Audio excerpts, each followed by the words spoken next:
Thank you, Your Excellency President Mohammed Abdel Hamid, the President of the Republic of Bangladesh. And now we invite Mr. Xavier Bettel, the Prime Minister for Luxembourg, to make his statement. You have the floor, sir.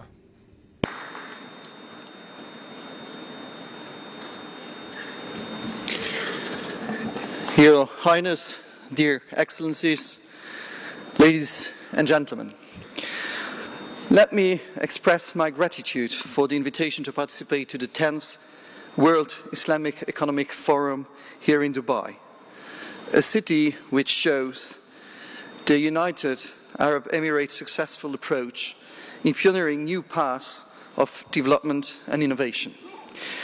This forum will not only allow all of us to explore the future of Islamic finance and economy, but it represents an excellent opportunity to deepen existing relationships and to enhance economic, trade and cultural partnerships.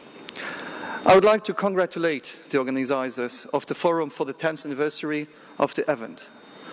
From a modest beginning in 2004, look at what we stand today. An international event of this size and bringing together leaders of the Muslim and non-Muslim worlds speaks for itself. We have a unique opportunity and responsibility to create bridges and partnerships between all of us for the better good of our societies.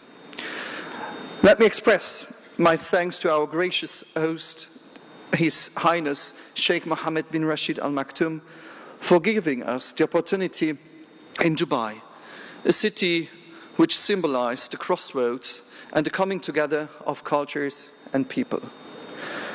While technological developments have revolutionized our means of communication and have dramatically accelerated globalization, I would like to reaffirm the necessity of dialogue on our cooperation. We need to constantly evaluate our current relations, to agree on new visions, and to develop new innovative partnerships for growth, for economic growth, which is the very timely topic of this year's forum. All of us face tremendous challenges, and we need to constantly adapt to the dynamics of new political realities and socio-economic developments. This means that we sometimes have to re-engineer relations and identify new strategic partnerships so as to ensure continued economic development. But we also have to ensure that this development remains sustainable and does not come at the cost of destroying our natural habitat. The 21st century confronts us with challenges that will define our future. Only a wise management of our planet in the face of climate change, the depletion of natural resources, and a rising population will guarantee prosperity, stability, and peace for future generations. In our modern world, economic development thrives through interdependence. Growth in one country also brings growth to other countries.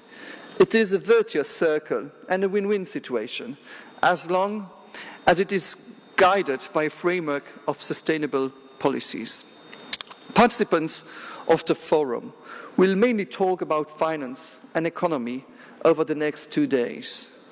The financial sector, including the Islamic financial sector, has indeed a major role to play by supporting innovative and future-oriented sectors and thus promote green growth. Over the past decades, many countries have achieved unprecedented progress in economic development and have lifted millions of people out of poverty. More and more young people have access to education and will contribute to further development of their own country. Modern communication technology allows for an almost instant exchange of knowledge, information and opinion all over the globe. Our young generations grow up in an interconnected, global, but also unfair world, which sometimes lead to discontent and frustration. Political leaders need to embrace these new realities in our societies and ensure that people can live their lives in a tolerant, fair and secure environment without discrimination of any kind. The European Union is a success story in this regard. It testifies that political vision combined with economic integration leads to a current entity where free trade, free flow of capital, labour and people combined with technological advancement leads to prosperity, stability and peace. Luxembourg has been a founding member of the European Union. As a small country, we always understood about interdependency, the need for cooperation and the need to be able to compete with much stronger and much larger countries. Yeah, there are some. Luxembourg's very open economy and its welcome stance towards business and foreign investments has allowed us to develop into a major financial centre in Europe, acting as a centre of excellence for international finance, offering fiscal and regulatory stability and predictability. Ladies and gentlemen, we have all gathered here in Dubai to explore the future of Islamic finance and economy. I'm proud to tell you that Luxembourg has also been a pioneer of Islamic finance in Europe. We were the first country in Europe to authorize an Islamic financial institute in the 70s. We were the first to list a sukuk in 2002. We were the first European central bank to join the Islamic Financial Service Board based in Kuala Lumpur in 2010, whose summit Luxembourg hosted in 2011. And most recently, we were the first country to issue a sovereign sukuk denominated in euro. What was it that pushed a country like Luxembourg to embrace the Islamic economy early on? As I just mentioned, Luxembourg, landlocked between Germany, France and Belgium, in the heart of Europe, has always been at the crossroads with its neighbours and beyond. Size and location, but also the leadership, have made the country embrace the values of peace, tolerance and openness to other cultures. We have had excellent relations with many countries from this region for a long time. Economic, business, but also personal ties made it natural for us to diversify the offer of our products so as to respond to a growing interest of Islamic investors. More and more people are looking for alternative and responsible investment opportunities, not only focusing on returns, but on a cleaner energy, a greener environment, and a more equitable development. Luxembourg, recognizing this desire of investors to be reassured of the wise use of their funds, has created a label, Luxflag, awarded to investment funds investing directly or indirectly in the responsible investment sector. Islamic finance has been developing rapidly over the last years and will continue to grow. More players are becoming active in this area.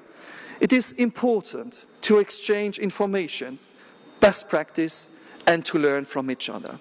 This is what Luxembourg has been doing for a long time, and the Luxembourg Supervisory Authority for the Financial Sector has signed cooperation agreements with a number of supervisory authorities of partner countries in Islamic finance. They include the Dubai Financial Central Bank of Bahrain, the Securities Commission of Malaysia, the Emirates Securities and Commodities Authority, the Qatar Financial Centre Regulation Authority, and the Egyptian Financial Supervisory Authority. It is only through cooperation that Luxembourg has managed to create a business environment geared towards the needs of Islamic finance practitioners and thus to develop into one of the leading Islamic finance centres in Europe, being among others to the largest number of Islamic investment funds in Europe. Reliability, predictability and stability are key to create an attractive business environment, but so are innovation and reactivity to new challenges. Our government works in close relationship with industry and business to identify, understand and find solutions to these challenges. It is only in partnership with the private sector that the country has developed poles of excellence like IT, satellites, financial technology, data center management and logistics. Located at the heart of Europe, Luxembourg is the ideal gateway to European market with 500 million plus consumers. The country has been striving to be at the forefront of economic and technological development. We are dedicated to fostering innovative yet lasting partnerships around the world in order to strengthen growth and development for all of us and to promote cooperation, tolerance and understanding. I know that we share this approach and I'm convinced that it will allow us to build a sustainable future. Luxembourg is also committed to continue working together with the World Islamic Economic Forum. With this in mind, let me wish you fruitful discussions in the coming days. I will be looking forward to hear about the outcomes of this conference. Ladies and gentlemen, before closing, I would like to congratulate the United Arab Emirates for having been chosen to host the World Expo 2020 in Dubai. This will be the first time that the World Expo will be staged in the Middle East, North Africa and South Asia region, which is a testimony to the leadership of this country. I'm convinced that the World Expo, like today's World Islamic Economic Forum, will further contribute to a constructive and positive dialogue and lead to a better understanding among the world community.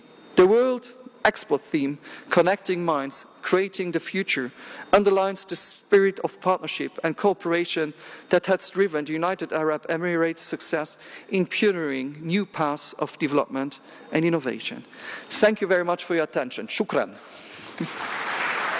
Thank you, Your Excellency. Shukran. Thank you, Your Excellency.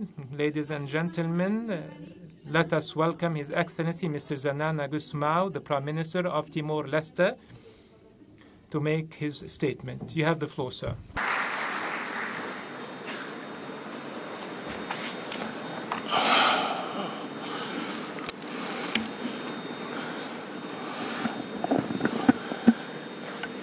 Your Highness, Excellencies, Head of States and Government,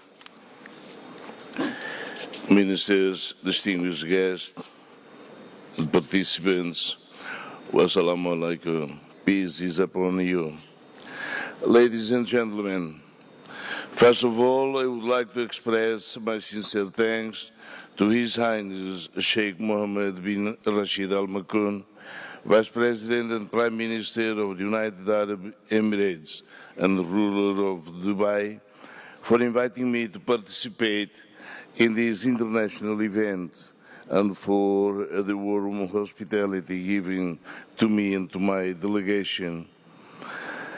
I also commend my Southeast Asian good friend, the Honorable Dato Sri Najib Tun Abdul Razak, Prime Minister of Malaysia, for his ongoing support of this important forum, and my respect to the former Prime Minister of Malaysia. It is indeed a great honor and privilege to address this esteemed audience today at the 10th World Islamic Economic Forum. Ladies and gentlemen, Timor-Leste is a small and very young nation in the crossroad of Asia and Pacific. The Portuguese came to my country 500 years ago in search of sandalwood and spices.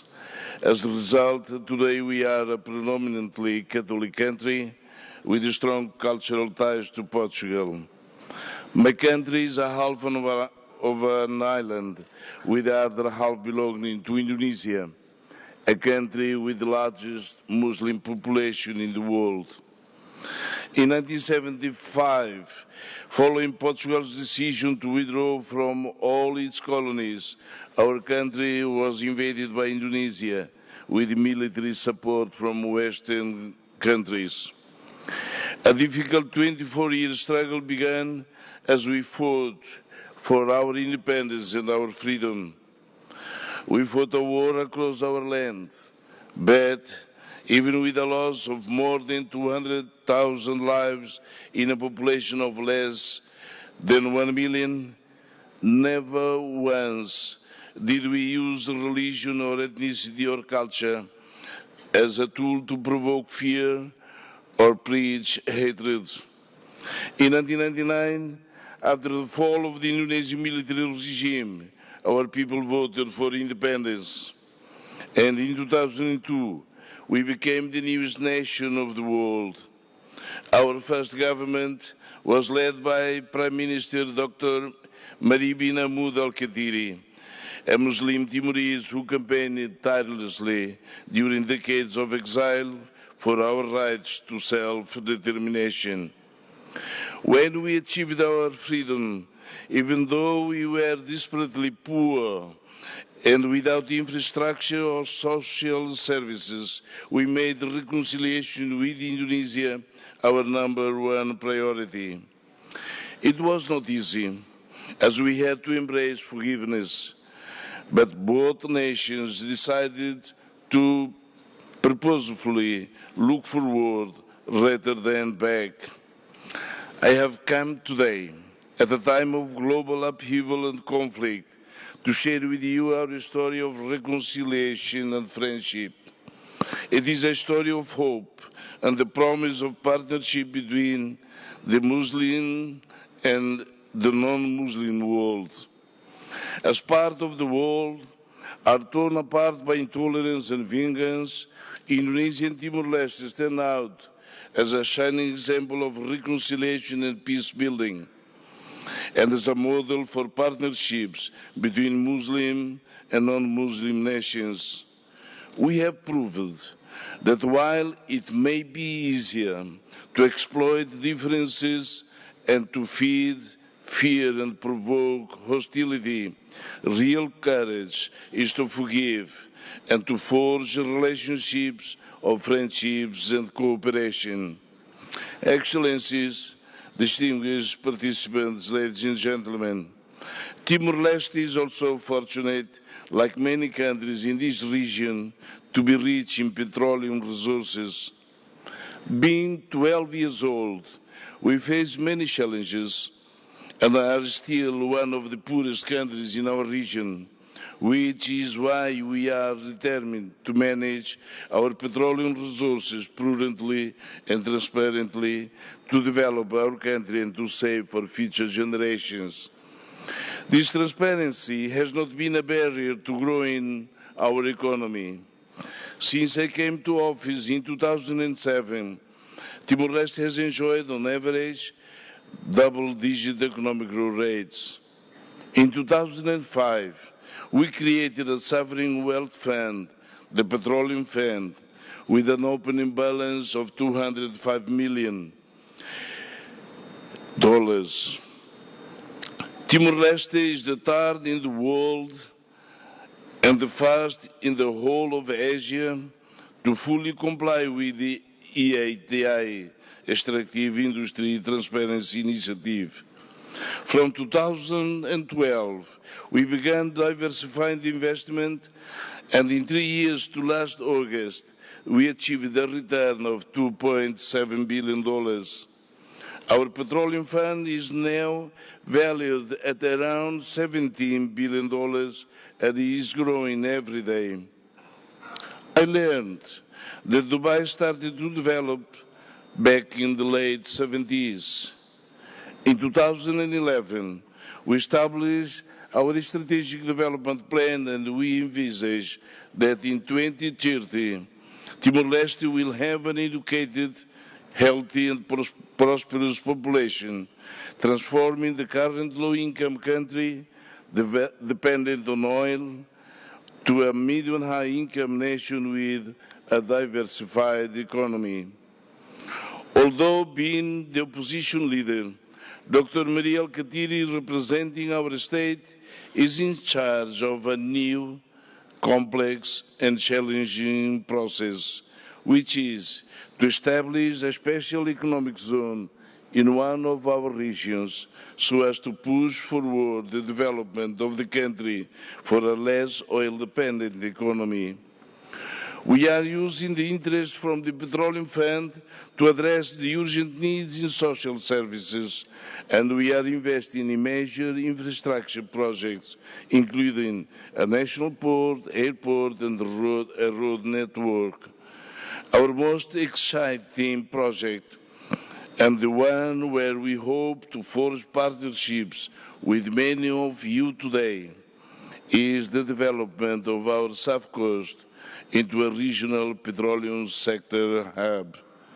This development includes building a supply base with new port facilities and an airport, a refinery with related oil and gas industries, and liquefied natural gas plant. In all these three areas, there will be also modern cities to respond to the business demand. We are looking for international partners, and we need international expertise. We have already reached out to our close neighbors, Brunei Darussalam, Indonesia, and Malaysia, and now we reach out to you. Many of the nations represented at this forum have had decades of experience in the petroleum sector, and like you, we believe that business partnerships can become genuine bridges towards peace and prosperity between the Muslim and non-Muslim world, as we understood is one of the World Islamic Economic Forum's guiding principles. Excellencies, ladies and gentlemen, regrettably, we are here at the time of rising of racism, intolerance, extremism, and conflict in many other parts of the world, where, for poor and forcible displaced populations, peace is but a violent nightmare.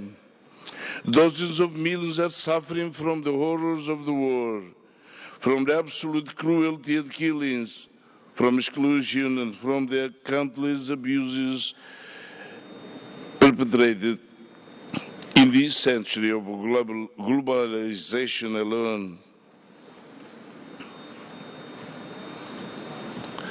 This brings me to an issue of business that I want to raise.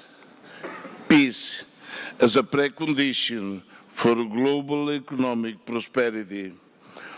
Only in periods of peace can the world make great progress.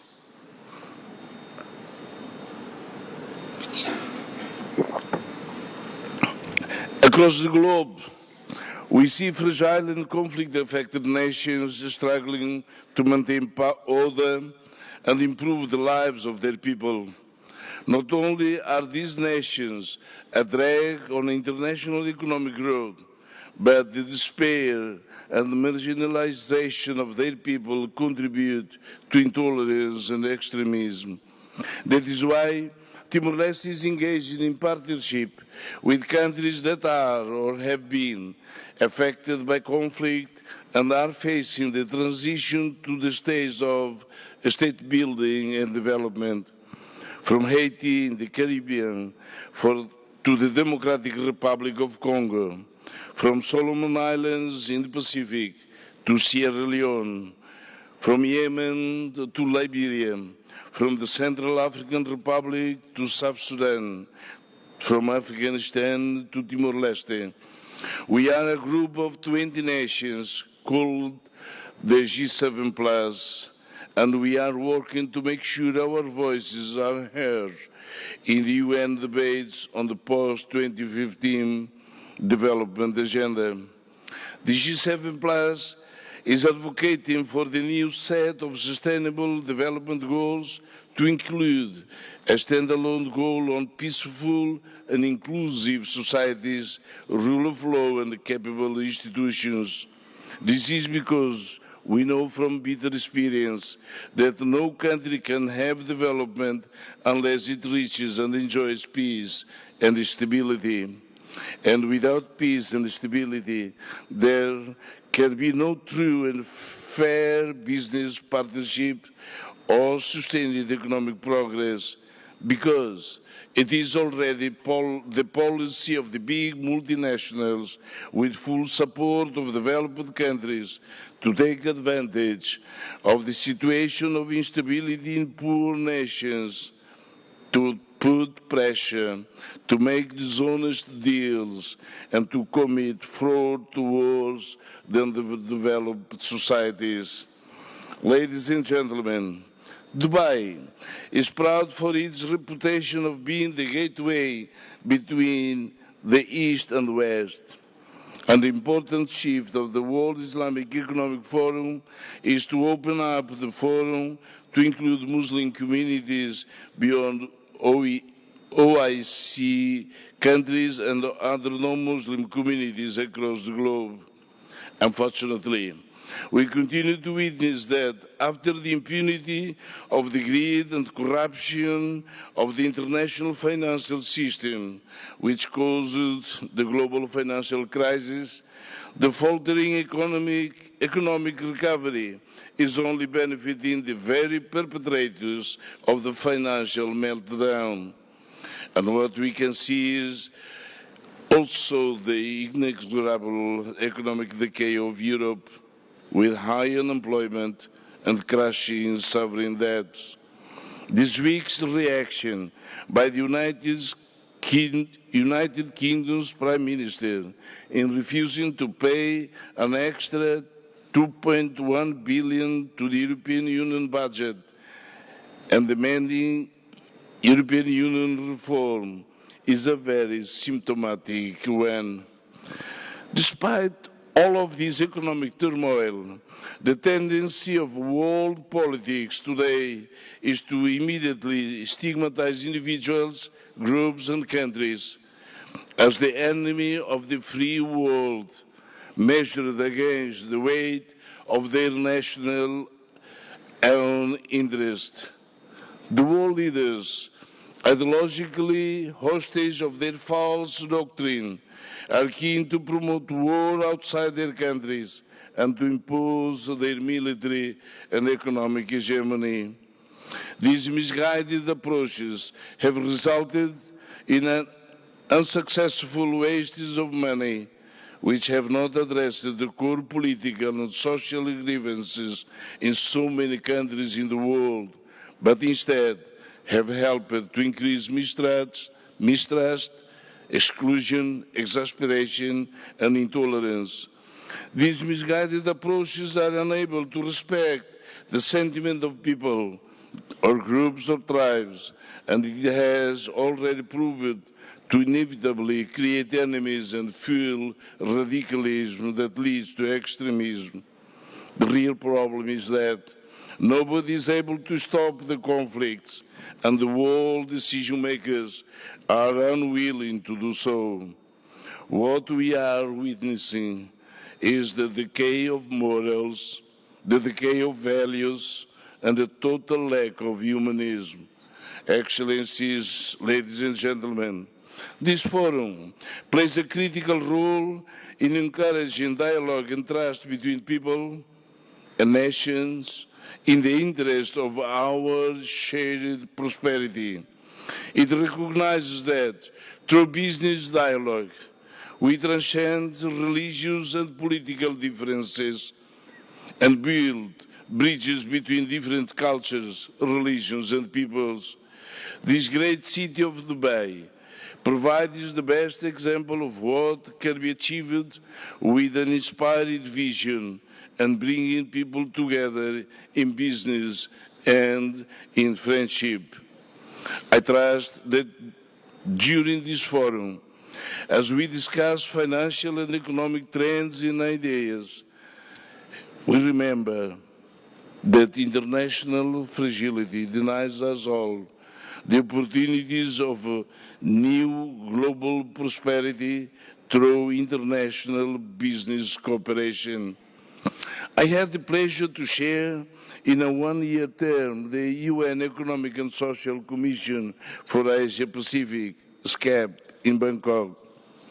It is said that we are entering the Asian century, but the big problem identified in the Asia-Pacific spectrum was inequalities within countries and between countries, all of them in desperate need of infrastructure, power and telecommunications, as well as agriculture, water, education and health.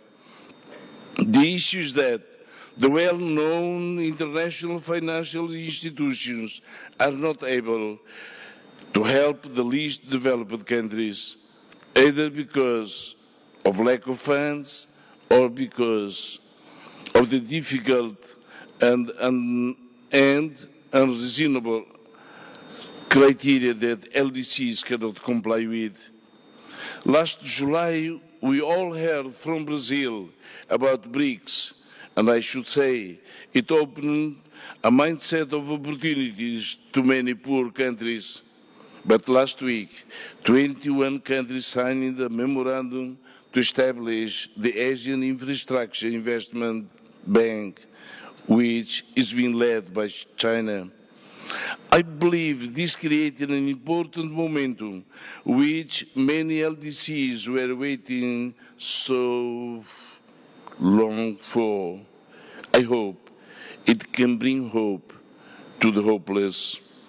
When I look at the GDPs of successful countries, when I open the pages of Forbes to admire the daring of the entrepreneurs, when I read how people are striving to improve their capital gains, when I see figures of the net profits, I cannot avoid thinking that millions of people like us die of hunger, misery, disease, and deprivation. The international standards are not anymore trusted as they should be, mainly because the wealthy and developed countries have violated their values. Some scream at others to respect international law, while dishonestly turning their own back to that principle when they deal with fragile and weak countries. I hope this 10th World Islamic Economic Forum can address also the issue of South-South cooperation in a way that reduces conflicts and inspires hope among the vulnerable and poor countries and their population. International leaders and national leaders from any political faith and all religious beliefs, from civil society to academia, must change their way of looking at the problems in the developing world, which is the necessary condition to build trust and to minimize hostilities. And I believe the business sector must start thinking of its role in this global insecurity and in this world's abject inequality by joining hands to find a common ground between countries and between diverse ethnicities and religious groups. The world needs more humanism, conviction, dedication, and courage from all parts of society to promote a true alliance of civilizations and recognition of a shared humanity and a common future. And I urge you all to keep in mind the great benefits of cooperation between Muslim and the non-Muslim world and the experience of Timor-Leste and Indonesia in pursuing reconciliation and partnership to realize our shared prosperity and solidarity. Humanity needs you all here to project and promote innovative mechanisms of dialogue and reconciliation to build peace. The world needs you all here to establish a gateway of true partnership and cooperation towards an inclusive development for all human beings. Thank you very much. Thank you, Your Excellency. Thank you, Your Excellency. It is my honor now to call on His Excellency Mr. Ahmed Mohammed Ali Al-Madani, the chair of the Islamic Development Bank Group and honorary fellow of the WIEF Foundation, to make his statement. You have the floor, sir.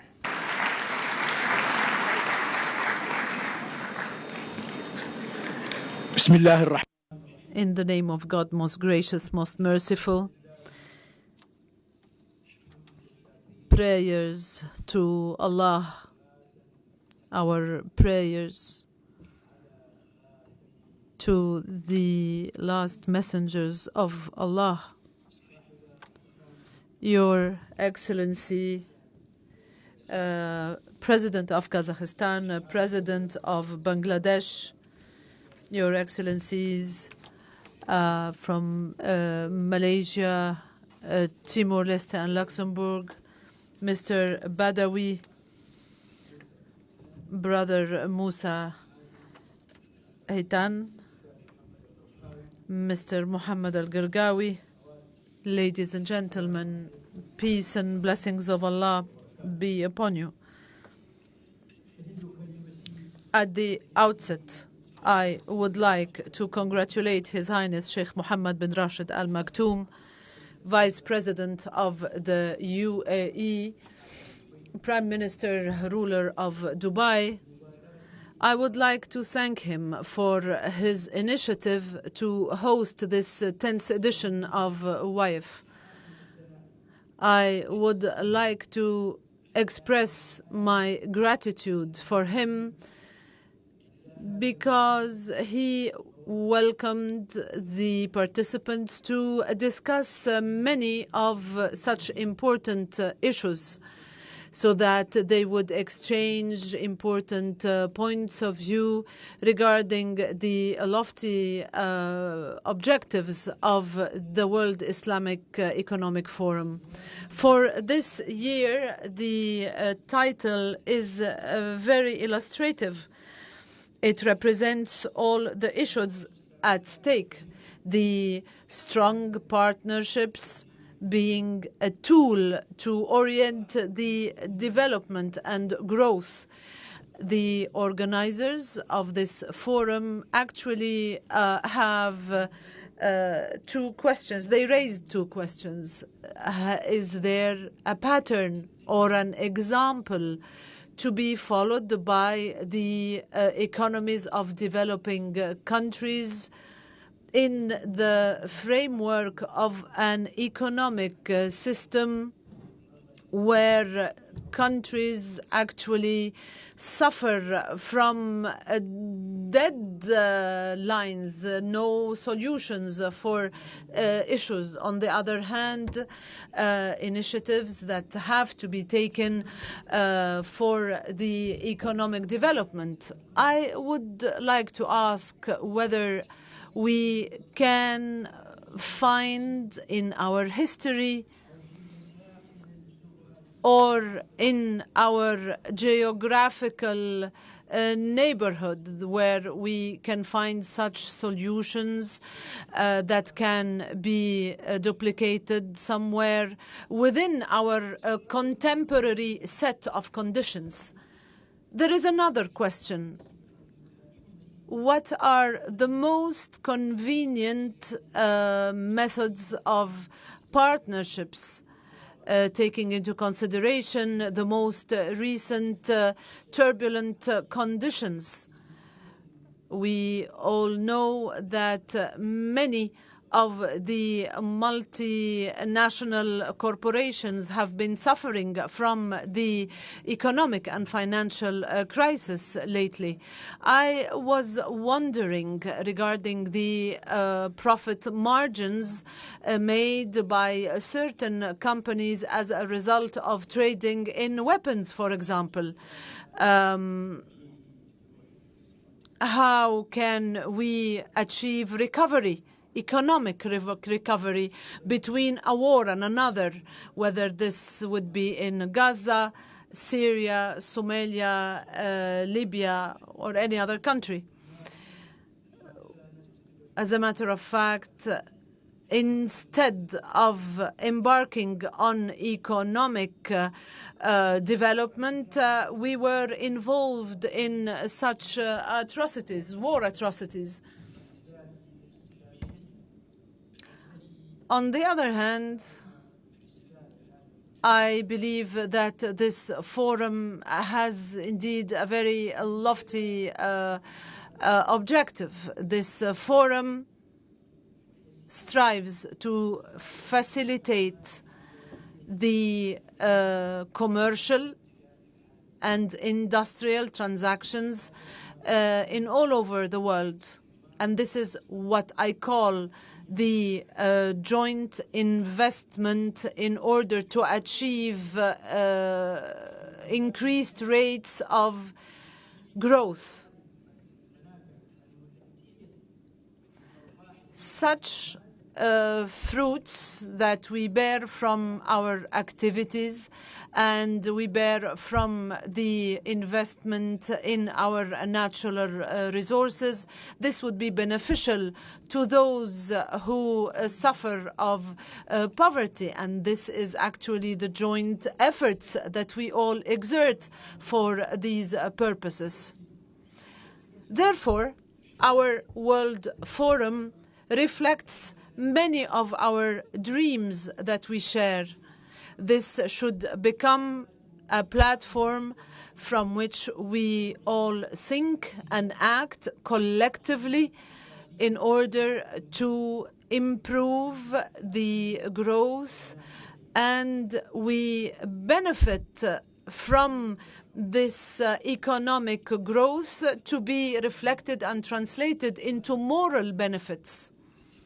I would like now to talk about what we can do to increase the rates of growth.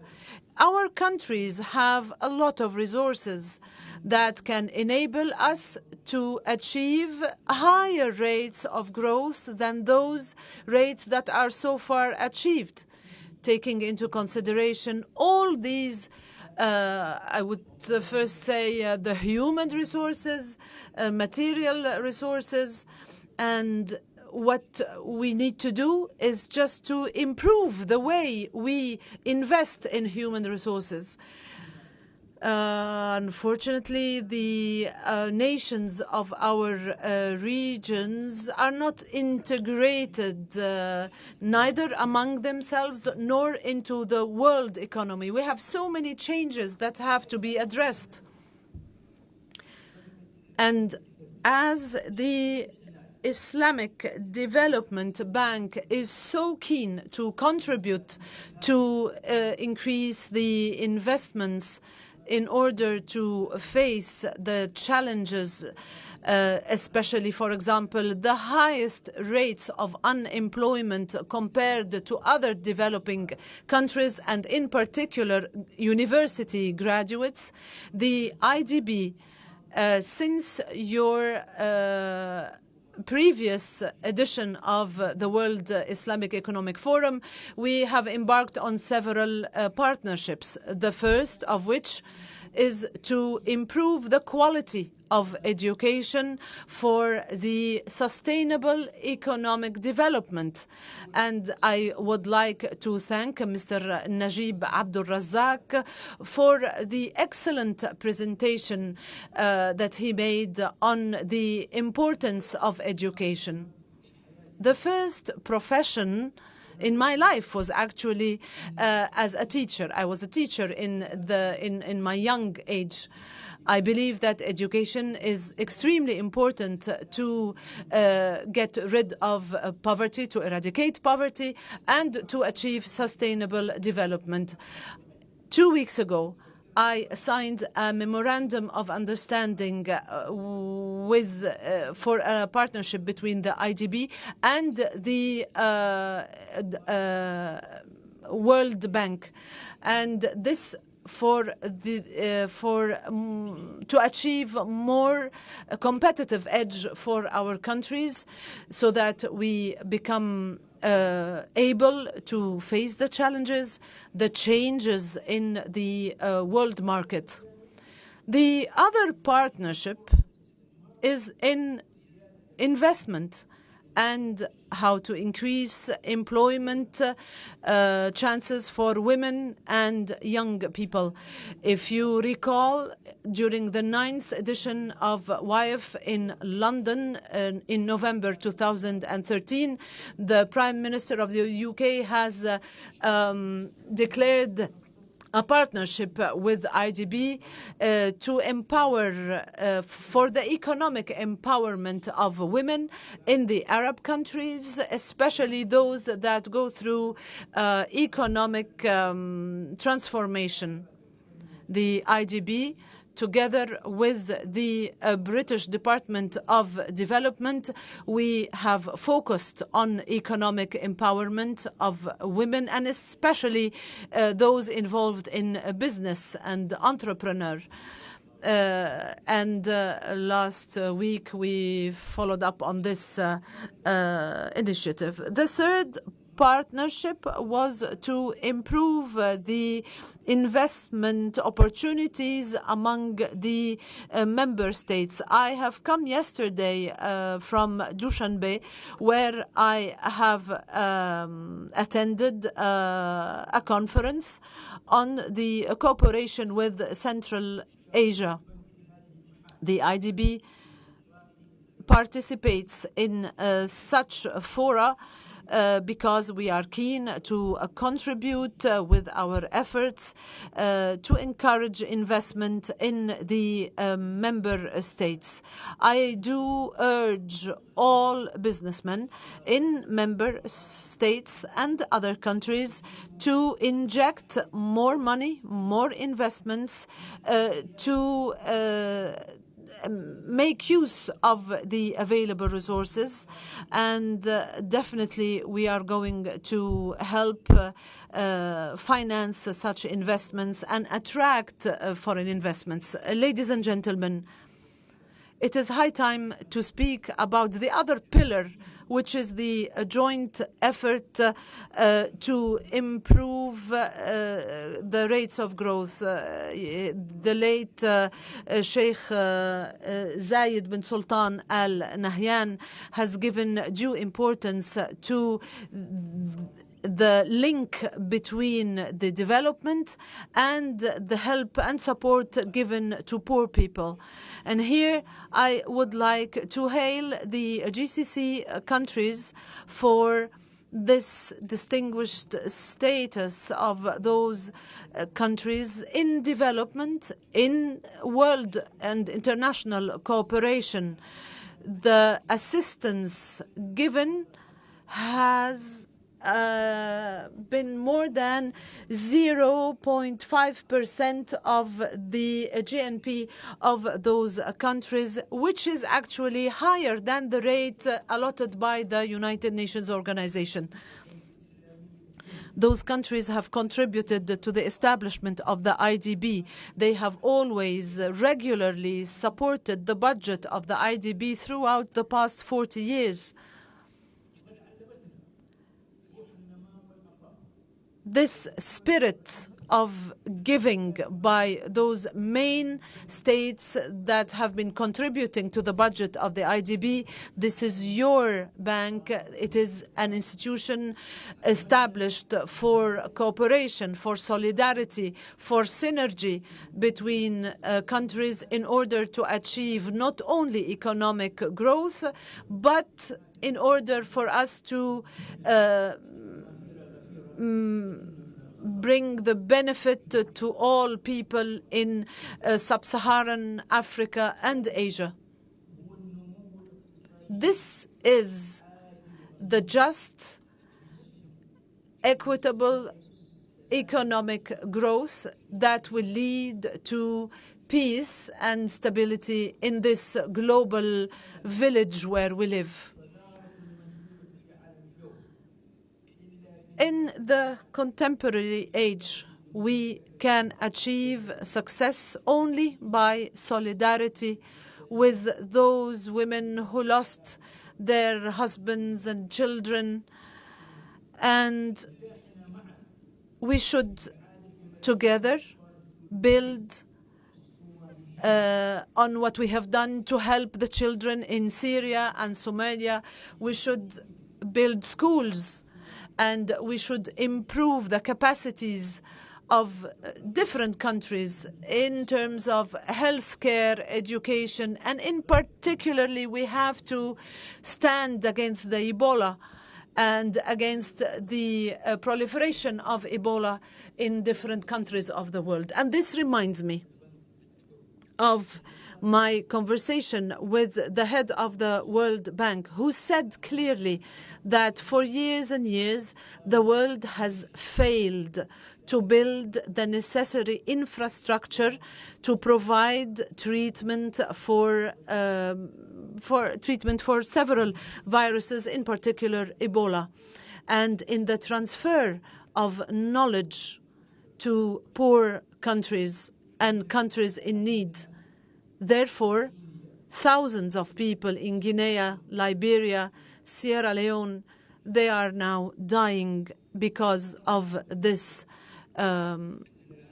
sickness and virus. And I believe that in the battle for economic empowerment and for the healthcare, we haven't succeeded so far. And whoever provides assistance is considered to be somebody who is providing assistance to everybody in the world. And here I would like to commend the participation of those who are trying to prevent the proliferation of this virus to other countries of the world. And I have spoken with the General Secretary of OIC so that we would hold a meeting for all the donor countries so that we would discuss how we can collectively stand against this worldwide challenge.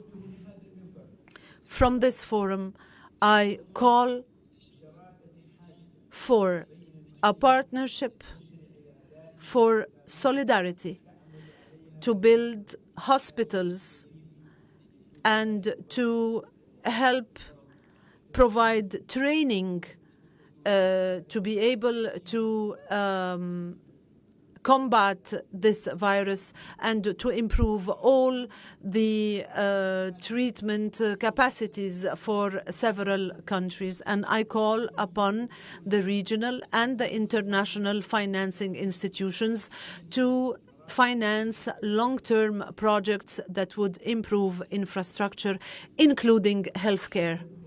Ladies and gentlemen, Your Excellencies, our capacity to elaborate an economic approach based on joint investment to improve the resources for growth and to increase the rates of growth, such approach should help us achieve our purposes so that we can indeed contribute to draw a better future for the coming generations.